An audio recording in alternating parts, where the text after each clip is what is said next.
thank you all. I know it's late, but I don't know about you all, but I got a little bit of energy I'm running on right now.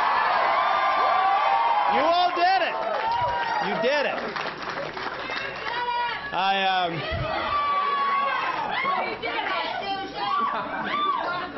Well, you all, I get to maybe take a break off, but you know, on the campaign trail, you have to introduce yourself and ask for the vote. Now I get to change it a little bit because my name is Thom Tillis, and I'm the next United States Senator from the state of North Carolina. But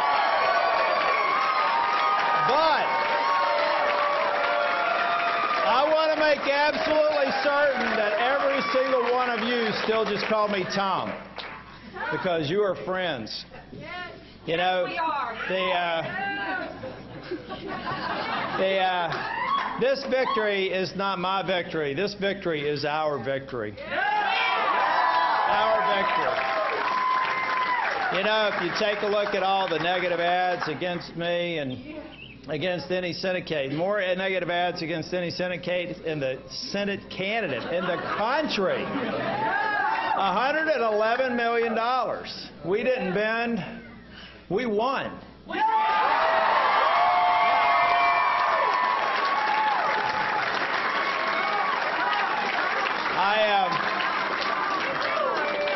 I tell you what, though, I'm sure y'all been watching the ads, but there was something very, very important that also had to happen tonight. And we have swept this nation with a compelling Senate majority.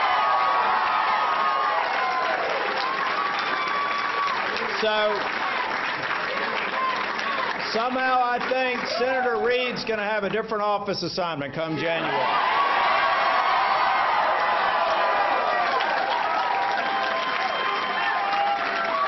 So, you know, I think at the end of the day, I think the reason they spent all that money is that they looked at North Carolina. They knew what we had here. We had hundreds and hundreds of volunteers absolutely committed, calling, knocking on doors, doing what we had to do to win. Y'all refused to lose, and that's why I'm standing here before you.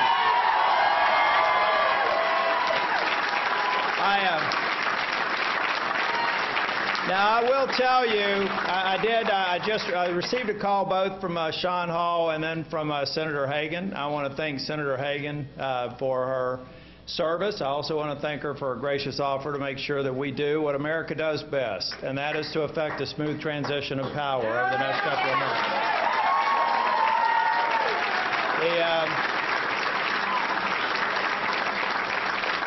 You know, I tell you, taking that phone call, it's very difficult. You know, the challenges of campaigning are very difficult, and I really appreciate Senator Hagan's statesmanship manner in which she proceeded with doing what we have to do.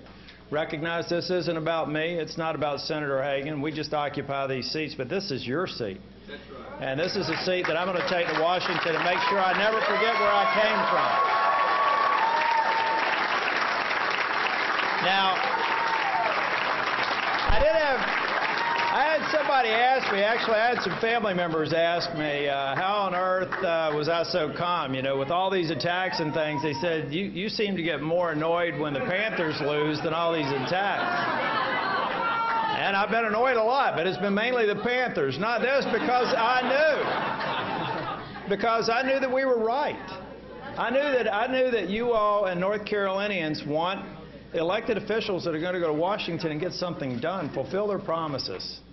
And you all know that we're going to continue the tradition that we've done here in North Carolina. We're going to go there and expect more out of our leaders, and we're going to fulfill our promises, and we're going to make this country great again. So,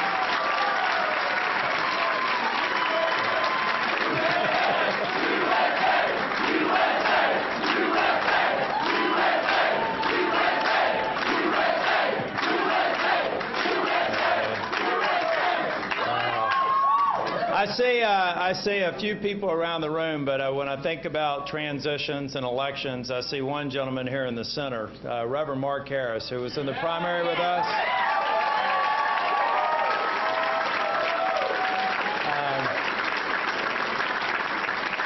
I'm not really sure. I also want to thank Heather Grant. She traveled all over the state, her and her husband Michael helping us. But You know, we overcame a lot of adversity, and here we are. And with the opportunity to just make America great again. And the reason that I believe we can do it is because we'll have leaders in Washington now that believe that America is made great when we let Americans make America great, not government.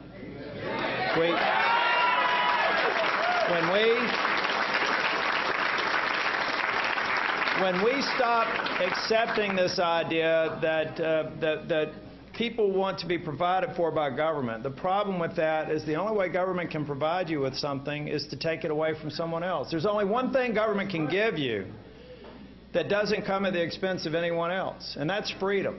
And we need to free the American people up to make America great again. We need to free the American people up to make it an economic superpower, a military superpower, and an energy superpower. These are the things that we're going to go to Washington and do. Now,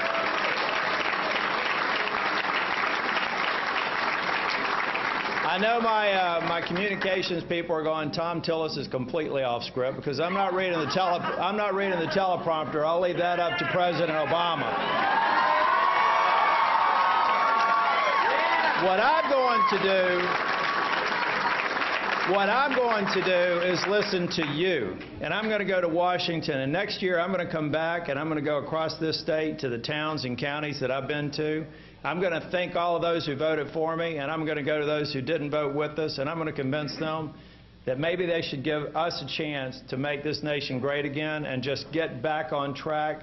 Ladies and gentlemen, I can't thank you enough. There are a lot of people in this room that if I made eye contact with you right now, I'd probably get teary-eyed. So I'm not looking this way. But what I do have to do is I have to thank my wife, Susan.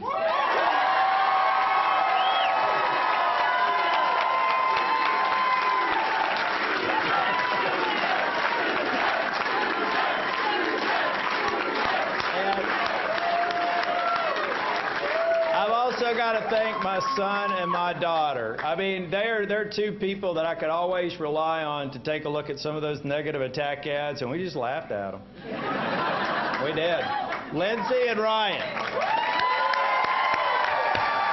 Now, I also have to tell y'all, I've got two brothers and two of my sisters here. I have one sister who wasn't able to make it, and it was wonderful having them volunteer this week. But I also have the most special mother who's here, my mom, Margie Tillis.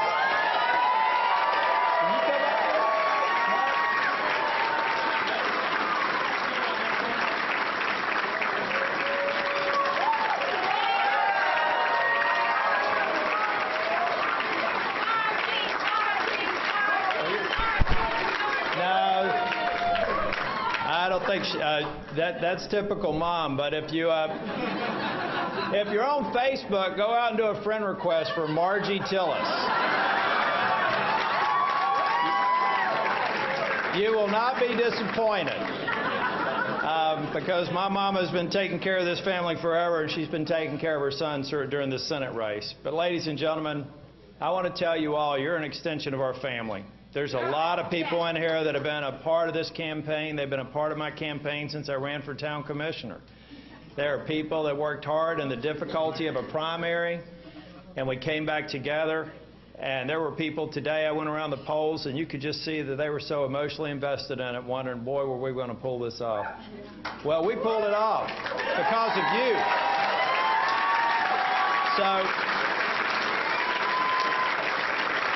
So I want to...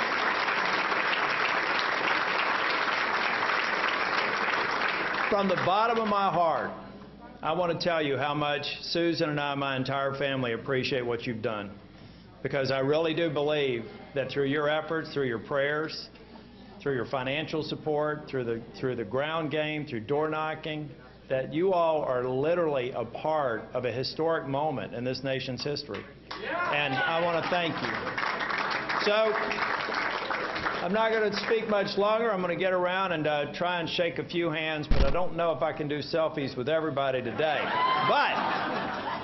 But we will be back. And again, thank you all. God bless you. God bless this great nation. Thank you. You have